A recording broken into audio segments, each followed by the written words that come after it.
پاکستان کی قومی اسمبلی میں غزہ کے عوام کے ساتھ اظہار یکجہتی کی قرارداد کثرت رائے سے منظور کر لی گئی۔ پاکستانی میڈیا ذرائع کے مطابق قومی اسمبلی نے غزہ کے عوام کے ساتھ اظہار یکجہتی کی قرارداد کثرت رائے سے منظور کر لی۔ قومی اسمبلی اجلاس کے دوران پیپلز پارٹی کی رکن شازیہ مری نے ایوان میں غزہ کے عوام کے ساتھ اظہار یکجہتی کی قرارداد پیش کی۔ قرارداد میں کہا گیا ہے کہ یہ ایوان اسرائیلی حکام کی جانب سے جاری بربریت اور اشتعال انگیز اعلانات کی شدید مذمت کرتا ہے اور غزہ کے عوام تک انسانی امداد کی ترسیل کو روکنا تمام عالمی قوانین کی خلاف ورزی ہے۔ قرارداد میں عالمی برادری سے تمام فوری اور مناسب اقدامات کا مطالبہ کرتے ہوئے کہا گیا ہے کہ ایوان انصاف اور حق خود ارادیت کے لیے فلسطینی عوام کی جدوجہد کی حمایت کرتا ہے۔ دوسری جانب پاکستان سمیت مختلف ممالک نے سلامتی کونسل کے اجلاس میں غاصب صہیونی حکومت کے حملے فوری طور پر بند کرانے اور مظلوم عوام کو تکلیف و اذیت سے نکالنے کا مطالبہ کیا ہے۔ دنیا اثنا امریکہ کے ایک سابق سیکورٹی کنٹریکٹر نے انکشاف کیا ہے کہ غزہ میں خوراک تقسیم کرنے کے مراکز پر اسرائیلی فوجی فلسطینی شہریوں پر دانستہ فائرنگ کرتے ہیں۔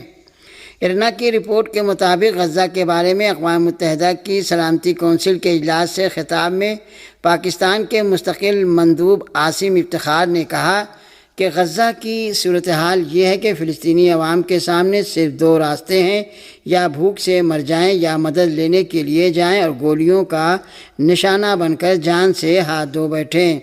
انہوں نے کہا کہ غزہ میں اسرائیلی جارحیتوں کا سلسلہ فوری طور پر بند ہونا چاہیے۔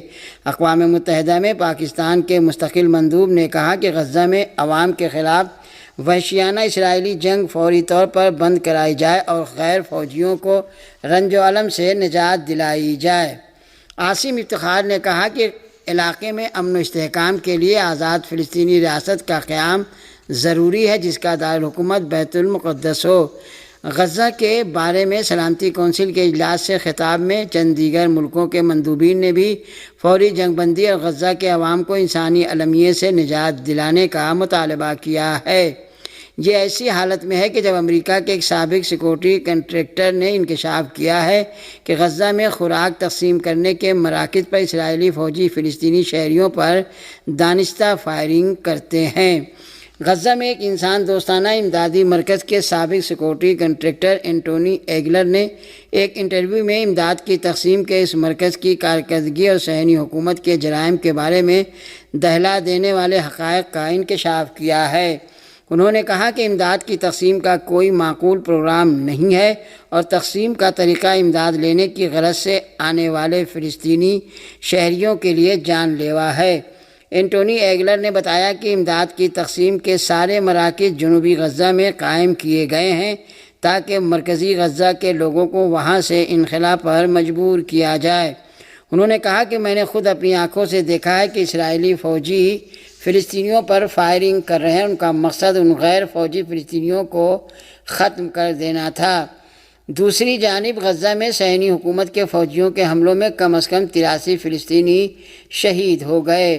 غزہ کے شہری دفاع کے ترجمان محمود بسل نے بتایا ہے کہ شہید ہونے والوں میں شمالی، وسطی اور جنوبی غزہ میں امداد کے منتظر 58 افراد شامل ہیں۔ انہوں نے کہا کہ اسرائیلی حملوں میں متعدد افراد زخمی ہوئے ہیں اور انہیں علاج کے لیے غزہ کے اسپتالوں میں داخل کرایا گیا ہے۔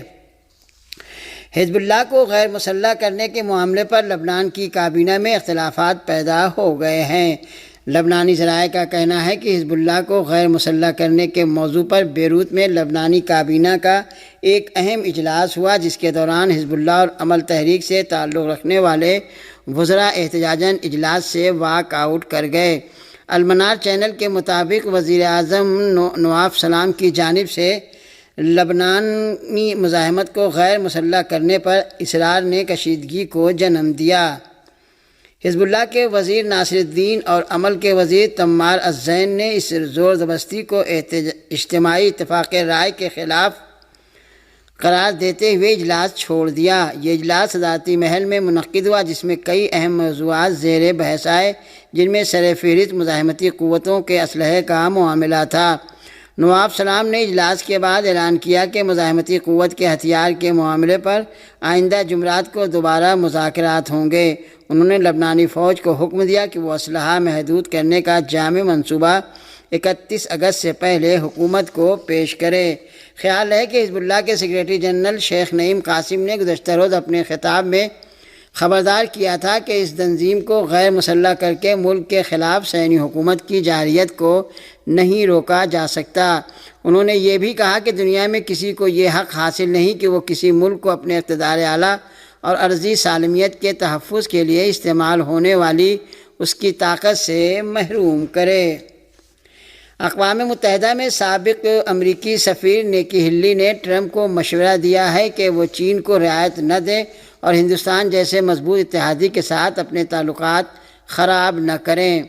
اقوام متحدہ میں امریکہ کی سابق سفیر نیکی ہیلی نے ایک پوسٹ پر لکھا ہے کہ ٹرمپ کو مشورہ دیا ہے کہ وہ ہندوستان کے ساتھ تعلقات خراب نہ کریں۔ انہوں نے کہا کہ ہندوستان کو روس سے تیل نہیں خریدنا چاہیے، لیکن چین کو، جو ہمارا مخالف ہے، روسی اور ایرانی تیل کا سب سے بڑا خریدار ہے، 90 دن کے لیے ٹیرف میں ریلیف دیا گیا ہے۔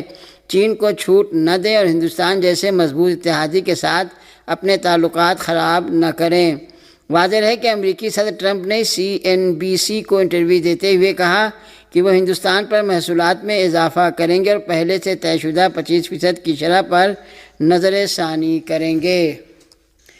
ہندوستانی پارلیمنٹ کے دونوں ایوانوں میں ہنگاموں کے باعث بدھ کو تیسرے ہفتے بھی مانسون اجلاس کی کارروائی ملتوی کرنا پڑی۔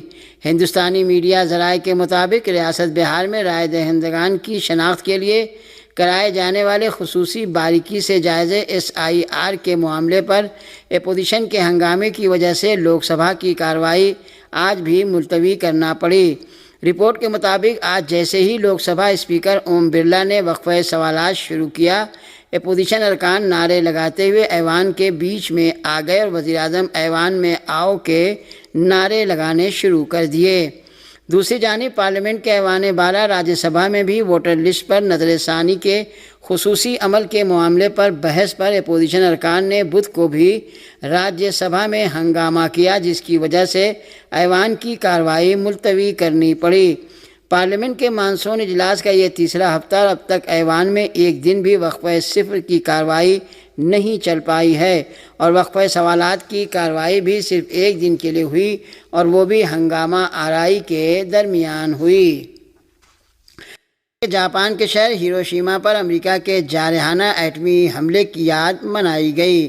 میڈیا ذرائع کے مطابق ہیروشیما پر امریکہ کے جارحانہ ایٹمی حملے کے 80 سال مکمل ہونے پر پروگرام کا انعقاد کیا گیا اور اس واقعے میں اپنی جان سے ہاتھ دھونے والوں کو یاد کیا گیا۔